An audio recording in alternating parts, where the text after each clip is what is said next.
Here's how I make some cheap, easy, and really charming little minis for Dungeons & Dragons, or any other tabletop role-playing game.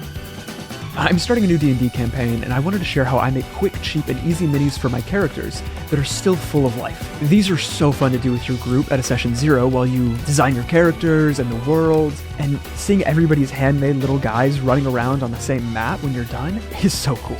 So to start, what you're gonna need is some paper, cardboard, a ruler, a pair of scissors, a glue stick, a bottle of some stronger glue. I personally like Aleena's premium quality tacky glue, but it doesn't really matter what you use as long as it's quick drying and relatively sturdy. You'll also need a pencil, pens, and markers, or anything else you can draw with.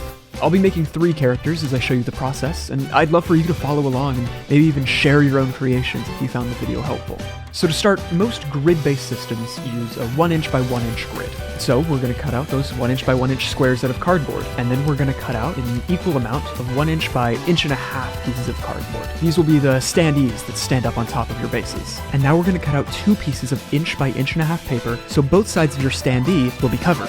I used to use a paper cutter for these, but I don't know, I found that a little jank makes them more charming, so I cut them by hand now. Don't worry about everything being perfect.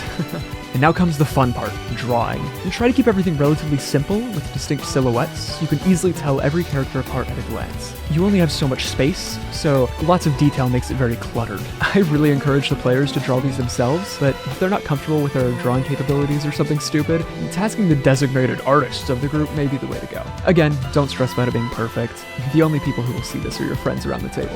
So as you can see here, I've started this little warrior guy, a wizard, and a super cool rogue.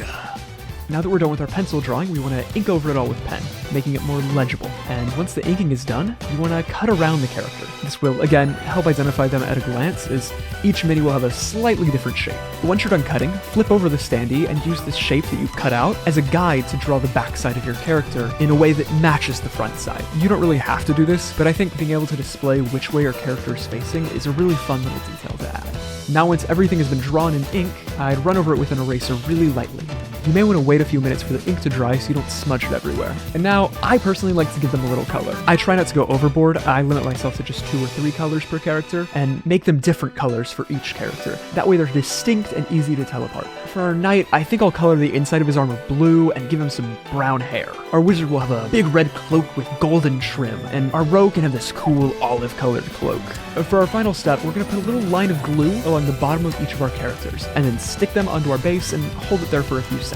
In 5 to 10 minutes, you'll have these fun, personality-filled little guys that you handmade, which, in my opinion, will always be better than some pre-made plastic mold.